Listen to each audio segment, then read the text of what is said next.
Okay, Assalamualaikum semua. Saya Mukadim. Hari ni kita akan tanya cikgu, kenapa cikgu nak jadi cikgu? Jom. Okay, kenapa tuan nak jadi cikgu? Saya nak jadi seorang guru kerana saya nak bekerja dan berkhidmat di kampung saya sendiri. Cikgu, kenapa cikgu nak jadi cikgu? Ini jawapannya. Cikgu, kenapa cikgu nak jadi cikgu? Okey, saya nak jadi cikgu sebab ini adalah harapan ibu bapa saya lah, melihat saya menjadi seorang pendidik. Okay, teacher, kenapa teacher nak jadi cikgu? Oh, saya nak jadi cikgu sebab mula-mula ayah saya suruh jadi cikgu. Lepas tu jatuh cinta pula dengan kerjaya ni. Itu je. Okay, Ustaz, kenapa Ustaz nak jadi cikgu? Saya nak jadi cikgu sebab saya ingin disayangi. Sebab nama saya Khalili. Lagi ramai anak murid sebut nama saya Khalili. Maksud nama saya Khalili tu ialah kekasihku, sayangku. Yeah. Cikgu, kenapa cikgu nak jadi cikgu?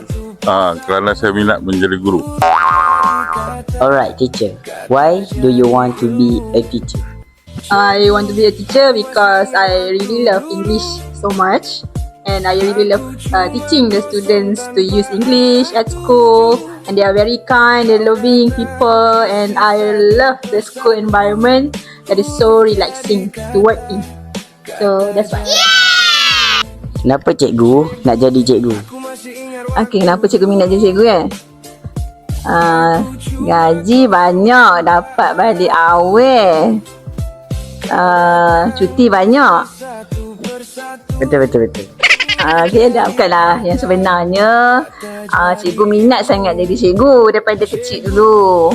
Okay, di mana family cikgu, atuk kepada cikgu, mak dan bapa saudara cikgu jadi cikgu. Jadi memang family cikgu lah. Jadi memang cikgu minat sangat nak jadi cikgu, nak bimbing murid semualah. Okay, untuk menjadi orang yang bijak, pandai dan berjaya dalam kehidupan dunia dan akhirat. Betul? Okay, teacher. Kenapa teacher nak jadi cikgu? Okay. Teacher nak jadi cikgu sebab minat mengajar. Daripada kecil memang cita-cita untuk menjadi cikgu sebab minat. Okay, cikgu. Kenapa cikgu nak jadi